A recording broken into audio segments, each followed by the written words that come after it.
to the BankTalk podcast, the show where we talk to leaders and experts from the community banking sector. Whether you are a current CEO or aspire to be one, this podcast will give you valuable insights and advice on how to run your financial institution better. Each episode features a different topic and a guest who shares their experience and knowledge with us. Tune in and learn something new with BankTalk podcast.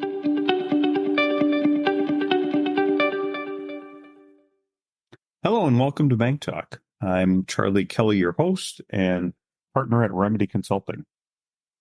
Today, I wanted to talk about family-owned banks. Now, we've touched on this topic a little bit in previous Bank Talk podcasts, but I think there's enough information here that we should go into it in a little more detail. So I reached out to Pete Wilder. Pete's been on the podcast previously. He runs the bank practice at Godfrey and Kahn. And Pete and his team have a lot of experience. They run a couple of seminars that are just kind of for family-held banks. And I thought it might make some sense to just pick his brain a little bit and see if we can find out, just what's on the mind of these closely held banks or these family-held banks, and maybe get a little insight into questions that they should be asking if you happen to be one that runs your own family-held operation. Hopefully Pete can provide some insight. And if you're not, I think it's just an interesting dynamic around, the types of things that these closely held banks are concerned with. So without further ado, we'll get to Pete Wilder with Bank Talk. Thanks.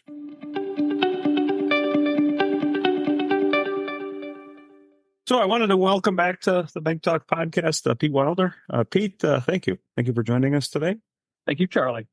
Pete, I reached out to you to talk about family-owned banks. And I'm sure that term, I don't know if I thought maybe closely held and family-owned were synonymous. Maybe they're not in the vernacular. But I wanted to kind of get your opinion on some of the unique situations that you guys see when it comes to these family-owned banks. So would you mind, give me a feel for how you define a family-owned bank? And in your opinion, what makes them different than perhaps a bank owned by a lot of different shareholders? Good question. And thanks for having me again, Charlie, here. I think when I speak about and to family-owned banks, it can take a lot of different forms. That definition is a bit fluid. You'll see some banks, but generally what I'm talking about are banks that are owned majority by a single family or family unit in some kind. So sometimes that takes the form of a single person who might own 100% of the shares of a bank. That's easy, right?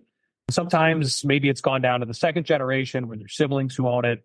It could be a third or fourth generation where there's a whole bunch of cousins and grandkids and aunts and uncles who all own either the whole bank or a majority of the bank. And then, as maybe you got from my last remark there, sometimes these banks, I even consider banks that have minority non-family shareholders. If it's owned primarily or majority controlled by a single family unit, even though there might be some minority shareholders who are not part of the family, the reality is there is a single family unit who is governing essentially or controlling the bank. And so run into a lot of the issues that I would consider to be common or, risky issues, different types of strategic things to be thinking about for what I would call a family-owned bank. So they're a little bit different because when you're talking about a family-owned bank that's owned by a limited number of sort of related people, emotion plays a bigger part sometimes. Other types of planning for the family, so other types of assets that the family might have can come into play. Estate planning comes into play. How family members who might work at the bank are compensated, whether in stock or cash or other ways, that can come into play. These are the types of issues that make family-owned banks unique, just like any other type of family-owned business. I would say maybe last piece of that's how I view these family-owned banks. I look at these really as family-owned businesses. That's really what they are. It just so happens that their business is banking, but their family business is first. No, that's great. Yeah, and I appreciate that because as we're talking through even the dynamics of it, early generations owned, it was grandma and grandpa that owned it. And then, then maybe got passed down to the kids and then got diluted even further. There's quite a bit to unpack there. I'm going to dig into this just a little bit, and you tell me if you can answer some of this stuff. But it would seem to me that a bank with fewer family members is easier to run than a bank with more family members. Is that too generic, or is it? Give me a thought about that. And then again, it probably might be the same with any family owned, right? It doesn't have to be a bank, right? Any family owned company. Yep. I would think at least if you knew that the guy who started it is your boss, Yep. right? Makes it pretty easy. If you don't know who your boss is, or you don't know if it's the boss, his kids, and all his relatives that might, be your boss, now you have 8 bosses potentially. Yep. No, you're right. I think so. Is that true? Or? You are crossing over what I would consider my number one rule when I'm thinking about these or talking to family-owned banks, and that is to try to avoid generalizations, because it's funny because every family is so different. Whether they own a bank or not, every family is so different. And so you're right. I mean, typically if you have 3 family members, maybe they're siblings who own the bank versus 15 cousins, generally speaking, you would think it would just be a little bit simpler to plan when you've got 3 owners and try to figure out what the family wants to do and how the direction they want to take the bank, et cetera. On the other hand, if those three siblings just don't get along, I mean, that can be so difficult. So much of the typical family dynamics that you hear about come into play. But I agree with you. I mean, I think if you have generally a smaller group of ownership, generally that's going to make things a little bit easier. On the other hand, keep in mind that families grow and that changes. So to your point, maybe grandma and grandpa owned the bank. They were the ones who acquired it years ago, and they ran it how they wanted to run it. And then they had 3 kids, and then those 3 kids had 3 kids, and you're into the 3rd or 4th generation. And whereas it used to be, we were only, the siblings got along or grandma and grandpa got along. Now, when as you keep growing, you're just increasing the chances that not only could there be family members who don't get along, but a whole bunch of really good people who just have different life circumstances, right? I mean, you could have some of the family who moved out of state and aren't involved in banking anymore. Somebody can be on the cusp, but some people are at retirement and need cash flow, while others don't need that cash flow. Some may have, a child with disabilities or sending someone to college or whatever. You just increase the chances as the family grows that interests and desires, wishes, financial situations get more and more diverse. And you have to try to take into account all of those diverse circumstances, all of which can be, super legitimate and totally reasonable, but they just don't always align. Okay. No, I think that's great. And I think you might answer the next question I was going to ask, which is sort of some of the strategic and legal issues. But I'm going to throw a curveball at you that we didn't plan. Okay. So I think that I'm going to break apart sort of ownership from who's running the bank. And the reason I'm bringing this up is I've seen this dynamic at mutuals, right? A mutual, for those of you who don't know, is not owned by, right, not technically owned by stockholders, but it's a mutual that is run by a family that's been around for a while, right? In other words, the kid works there, the dad works there, right? Yep. So I know you touched on the fact that just, who's running the bank.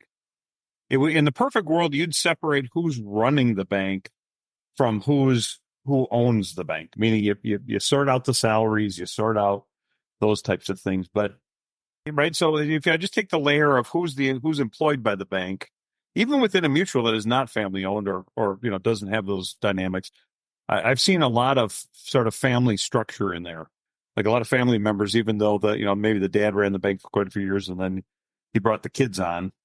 Do you see that as well? I mean, on the mutual side, and again, I'm just trying to segregate ownership from running the place.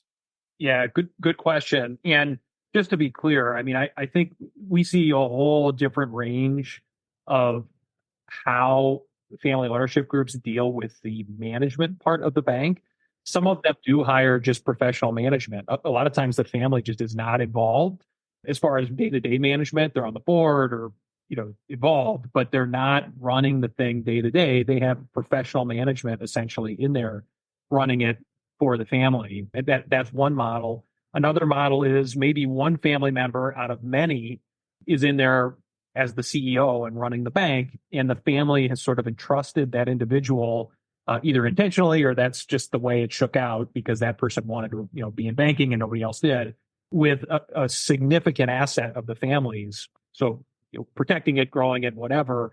And then you've got, another scenario where there's many family members, kind of like the mutual example you were just describing, Charlie, where a bunch of family members are in there running the bank, both from a management perspective and also sitting on the board. It could be multi-generational. It just sort of depends, right? It's a little bit of everything. And all of those situations, all those different models have their own unique issues for the family. And ultimately, it all comes back to kind of something we were talking about before, which is, does the family have an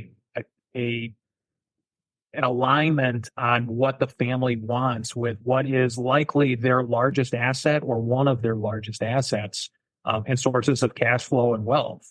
And, that ultimately is the key. If you can get the family aligned around that goal, then that helps with, how do you run the thing and what direction you want to take it, et cetera. How much you paying, who's running it, all that. You got it. Nice. I would also say compensation too, right? I mean, sometimes you'll see a family member running the bank who owns the same amount of stock as those family members who aren't. And the question there is that right? Should the person who's running it have a little bit more skin in the game? Do they want more skin in the game? They're getting the same dividends as those folks who are living out of state and don't have anything to do with the bank, but they're getting a salary and other, benefits. What's a fair way of compensating those family members or that family member who is running and managing this significant asset of the families? Okay. So have you ever seen another curveball coming your way, Pete, that we didn't talk about prior? So have you ever seen a compensation survey? You know what I mean? Like, is it kind of good due diligence for somebody that maybe one of the family members runs a $300 million bank to go out and find out what other CEOs are making, or maybe they're one of their family members runs operations. Mm-hmm. Do you see that happening, or is that just too sensitive an issue where they go, let's go find out what, Gloria makes as the CEO.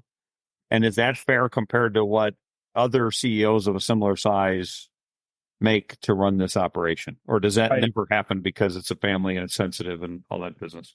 No, and I think, again, so hard to overgeneralize because so many of these situations are different, but many of these types of institutions will have multiple family members sitting on the board. And so those folks who are on the board of directors obviously would have a window into the compensation of the CEO, whoever the family member might be who's running the bank. So that would be a way of viewing that. Typically, if you're a shareholder and not a member of the board of directors for a privately held company or bank holding company, and with what we're talking about here, you wouldn't necessarily know what the CEO is making. You wouldn't know that level of detail. And a lot of times that's the case, regardless of whether it's family owned or not. I mean, if you're not sort of part of the board or whatever, you might not know exactly what the compensation of individuals could be, but the board of directors does, and you rely on and have faith in your board, to sort of set the appropriate parameters. And to be honest, I mean, sometimes another scenario is if there's just one person, frankly, who owns 100% of the bank and also sits as the CEO, that person's got some choices about how they want to take their compensation. They might have the option of being compensated with a higher salary versus dividends, or vice versa. Maybe they'd rather the cash flow from dividend income instead of taking as much salary. And some of that could be personal tax planning for those people with exactly how they want to set up their compensation and cash flow for just living, right? So there's just no right or wrong answer on any of these things, but there's different situations that call for different types of analyses. Okay. And I would think that, right, so most of these boards have a compensation committee of some sort. And I would think that those would be the things that they would talk about. I mean, I think you gave us the softball would be the one guy who owns the bank as well as is the CEO. Yep. Right. But if it's murkier than that, I would think from a comp perspective, right, you sit down with that CEO and go, okay, here's how we're thinking of paying you this year. And, we've looked it up against maybe other people in the industry. And that CEO not being a full shareholder, right, not owning 100%, might, maybe there's a few things you could do to turn that a little bit better to give them a better tax advantage or what have you. Yep. And keep in mind, if there's minority shareholders out there that are non-family too, I mean, whether they're family or not, the board has a duty, right? I mean, you still gotta, you can't just pay yourself whatever you want. There's your duties that you owe that you have to be, thinking about too. So Yeah, no, it's great. It's great. yep. You had mentioned before getting in and getting out as a family member, right? And you didn't say this specifically, but this is how I took it. As let's just say, as the firm gets watered down and you have different age structures of the owners, you're going to have different tax situations. You're going to have different estate planning situations, et cetera, right?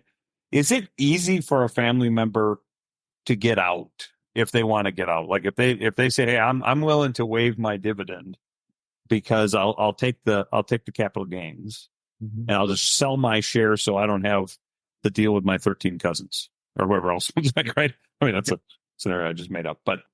So give me just a little bit of and I don't even know if I wanted the complexity. I just wanted to maybe hear a couple of stories of things you've heard when somebody's trying to get out of what would be kind of a closely held, non-public ownership scenario. I think the way you teed the question up, Charlie, you're thinking about situations where I'm a family member and I don't necessarily have control. So I don't own 51%. I'm maybe part of a group that owns 51% or more. But I'd like to liquidate. So in those circumstances, no, it's not easy to just liquidate. It of course depends on many factors, but you're in a similar situation to any other minority shareholder in a privately held company. There's no stock market. You can't just go out and sell your shares. And more often than not, really closely held banks like this will have a stockholder or buy-sell agreement in place that sort of describes the steps that you have to go through if you do want to sell your shares.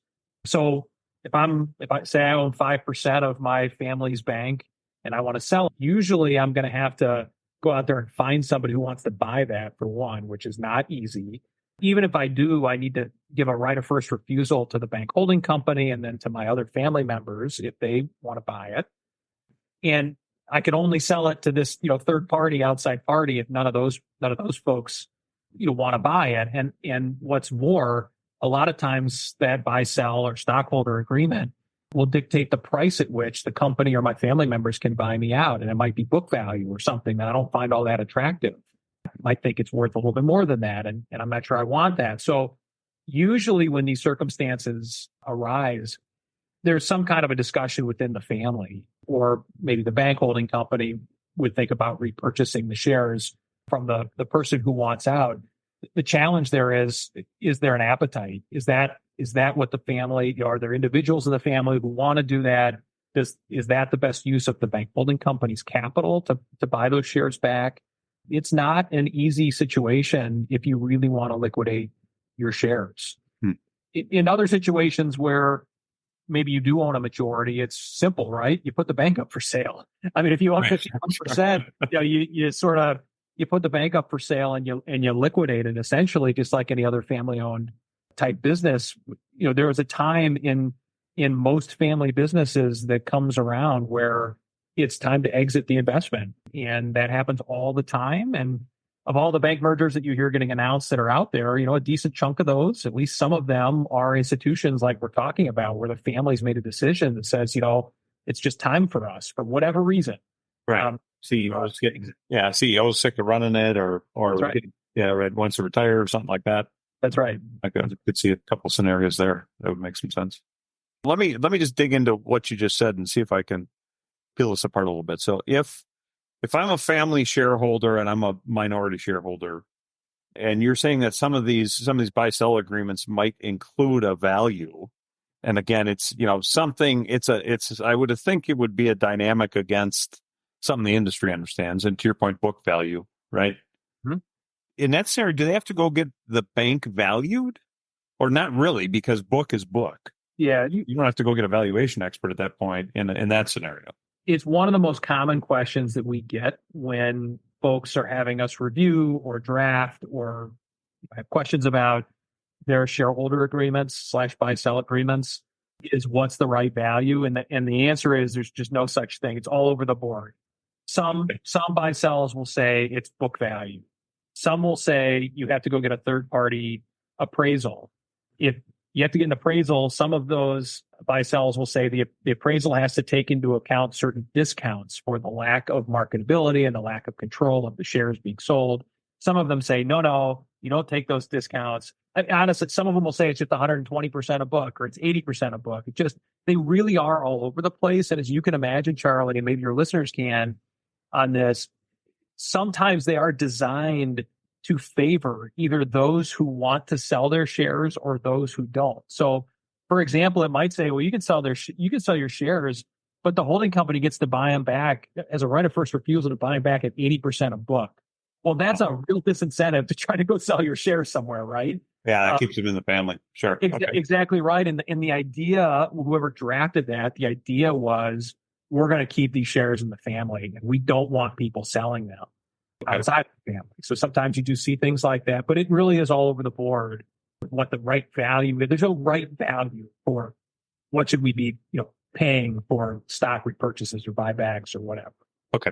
So do all of the, and again, this is just my naivety, but do all of the banks that are closely held have some kind of a buy? I know they typically would have a buy-sell provision, but they wouldn't maybe necessarily have a what you have to sell it for. Is that fair, or is it? Yeah, I would say there are many of these very closely held banks and family-owned banks have some kind of buy-sell agreement in place, especially if they're S corps. That's also very common because one of the other reasons you have a buy-sell is to kind of put some provisions in there to protect the S election that the company makes, so nobody does anything to blow that S election.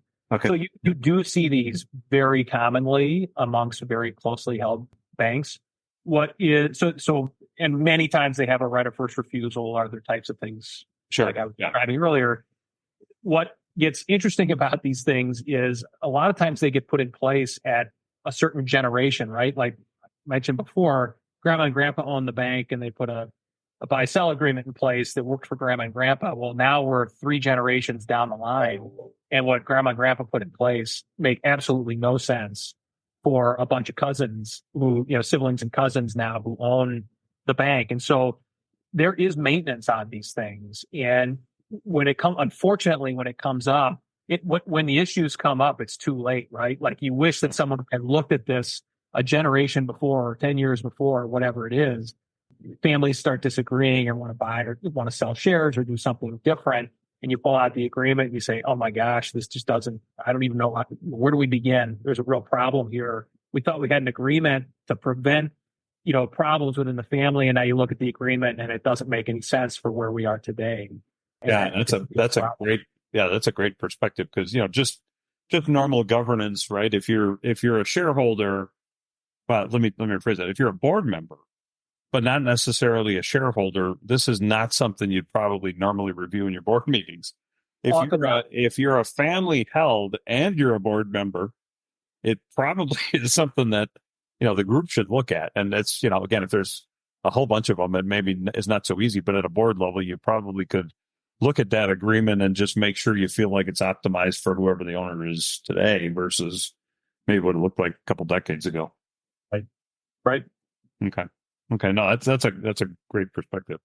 And particularly if the buy sell says, you got to pass it to the holding company first, and then maybe another shareholder, you got to give them an option, before you go to a third party. I mean, all that makes sense as far as why that would be the way these things are written. But yeah, something. Yeah, you got it. Okay. What about, we touched on philanthropy in our pre-session. Give us a couple thoughts on philanthropy, because I'm assuming that a lot of these family-held banks you may be in a better position to think about philanthropy. So give me some thoughts on philanthropy and how it kind of ties into this family-held scenario. Yeah, it's a good question, and it's one of the more fun things we get to deal with from time to time with our family-owned banks. There's a couple different ways that you can tie philanthropy into these groups. So first of all, there is benefit in a family getting together and coming up with some common values and causes of things they'd like to support. And so thinking about philanthropy, part and parcel with the bank, which is the family's investment, is great because it sort of ties the family together. You can brand it and make it, branded as part of the bank's philanthropy efforts or the family's philanthropy efforts.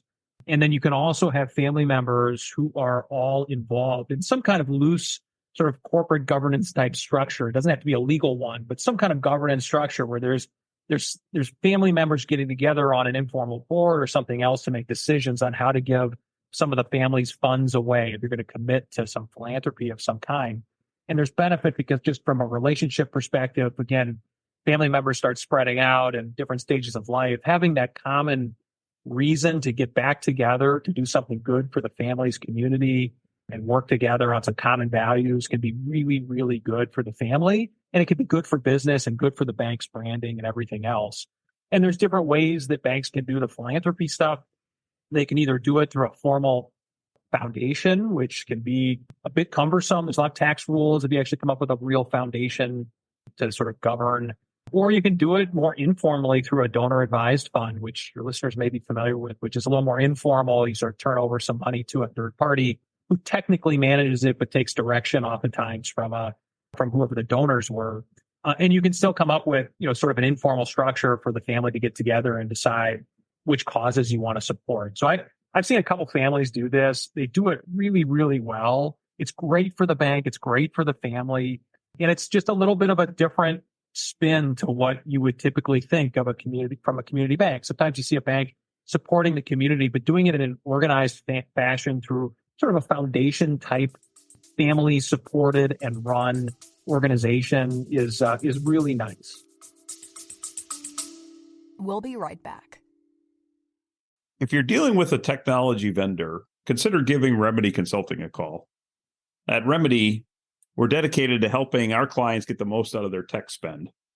If you're considering changing one of your major tech providers or are renewing a contract with a vendor, the Remedy team may be able to add some value. Our clients enjoy our deep experience working inside these major vendors, and that background helps us ask questions which eliminate headaches and expense for our clients. Sometimes that's immediate relief, in the way of your vendor invoices. And sometimes that comes in the form of contract language protection for a strategic move that you may want to make several years later. The group of experts at Remedy have years of experience in core systems, digital, mobile, payments, item capture, commercial banking, pretty much the whole gamut of technology for financial institutions. Remedy approaches the BankTalk podcast the same way we approach our client engagements. We always try to fill some knowledge gaps, but also just to have enough life experience stories to remain entertaining. So if you're renewing a technology contract or you have projects going on, just need another opinion or a project manager from outside your organization, reach out to us at remedyconsult.net. Thank you, and we appreciate you downloading the BankTalk podcast. Now let's get back to our episode. Yeah, that's great. And I would imagine, and again, there's probably tax consequences no matter which way you decide to do it, right? I mean, to some degree, you want to set up your structure right, because I would imagine from a tax planning perspective, there's got to be. I mean, I can think of three, and I'm not an attorney nor a tax accountant, right? I could think of several things that as you decide how to give, where to give, whether it's a foundation or what have you, I would imagine there's probably some tax consequences there as well. There are, and it can run for this. Doing something like this can run from the very complex to the relatively simple. And for most families who own community banks, there's no reason to get overly complex. You can accomplish all of the sort of goals and get all the benefits out of what I was just describing and keep it pretty simple. Okay. Let me just ask you one more question. So, as you think about these banks and the future and what, your clients are thinking about in this space, what do you think is coming up in the next few years for banks, or what should they be thinking about it if you're part of one of these family-held operations? Good question. They have all the same issues that any other community bank has, right? There's regulatory pressure, there's technology pressure, there's non-banks kind of invading on the space. There's all kinds of things out there. But I think when I think of these families, some of this is just tax, wealth, succession planning, doing it properly. We've had a lot of noise with the past several years of elections and proposed tax legislation, actual tax legislation that has been going on. And I think there are one of the reasons why I have enjoyed working with so many families here in recent years is because we feel like a lot of times the family might have its sort of advisors, accountant, lawyer, whatever, and then the bank has its lawyers and accountants and other advisors, and they're not always talking to one another. And the reason is so like the bank lawyer, for example, doesn't really understand what the family's goals and situation might be. And the family's lawyer or accountant doesn't really understand the bank asset and what that means and how to handle it.